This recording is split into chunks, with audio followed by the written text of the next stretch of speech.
I regard myself as a soldier, though a soldier of peace. Moi, je me considère comme un soldat, quand même, un soldat de la paix. I know the value of discipline and truth. Je sais très bien la valeur de la discipline et de la vérité.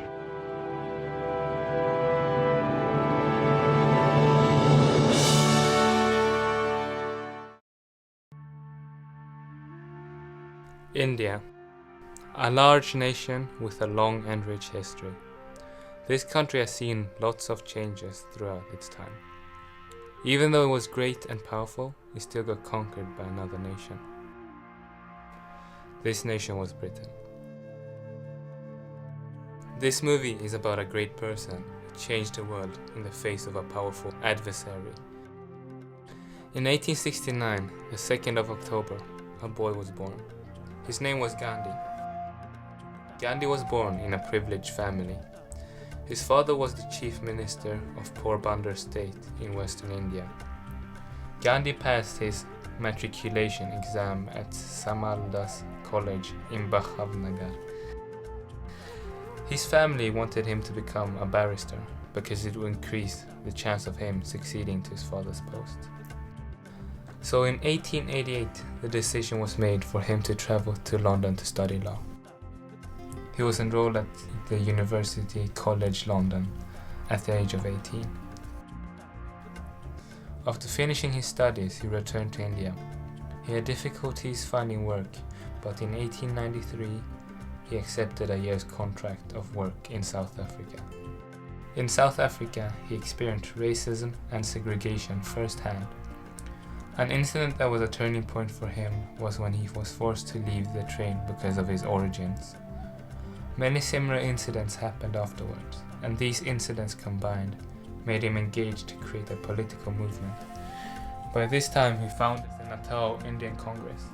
This is when he started to bring the belief of non-violent actions as a form of protest.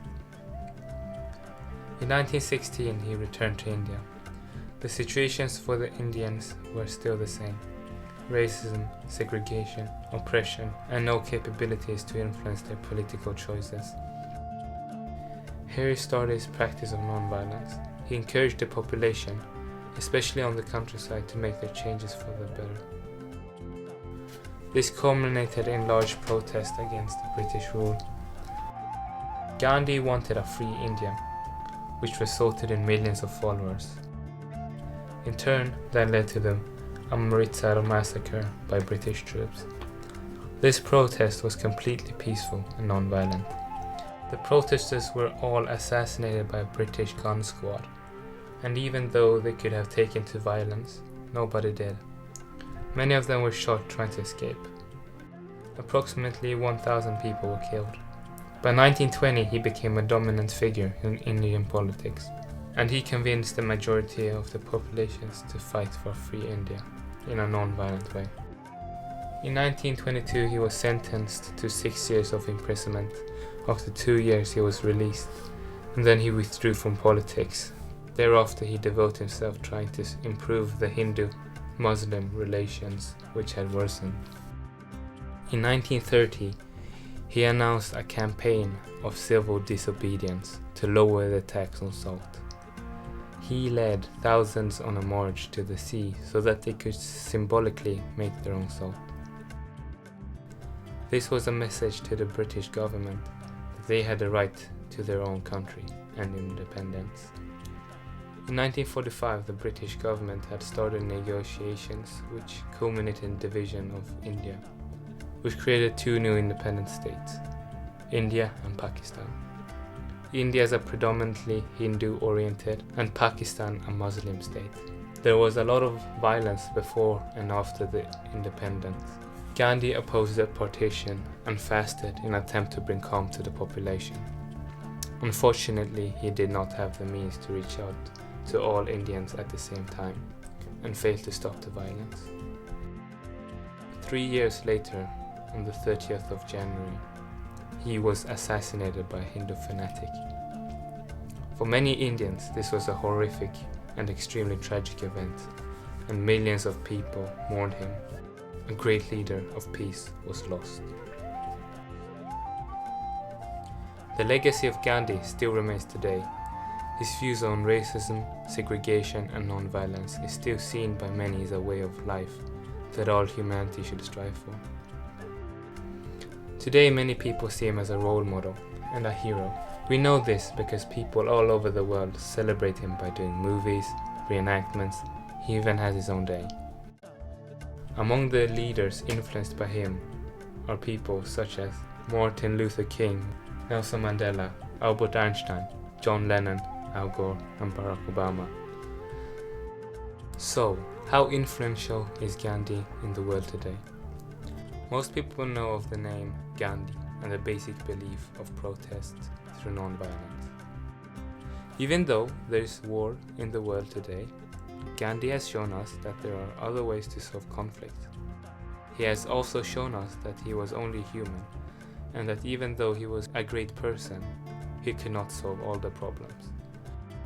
I think that Gandhi was a very charismatic person who taught people to realize that they can think independently and fight against unjust powers, and that this could be achieved by using non-violence. Gandhi is. Yes. Do you know about non-violence? Yes.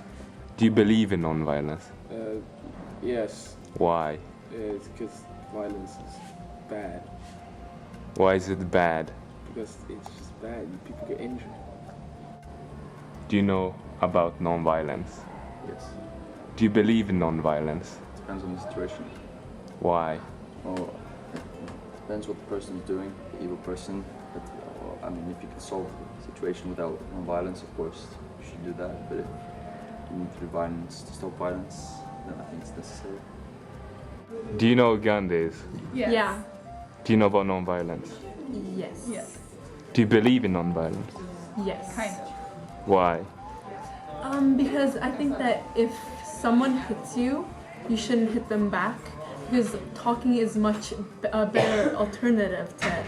And don't you agree? I mean, I guess it's a better alternative to solve your like normal problems, but if it's like the police, they have to use violence to, like, if someone's about to shoot you, you have to shoot them first.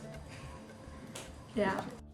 The fact that we all know something about Gandhi gives us the ability to use his thoughts to solve our differences. Gandhi did not only change the course of history, he is giving us a tool for peace.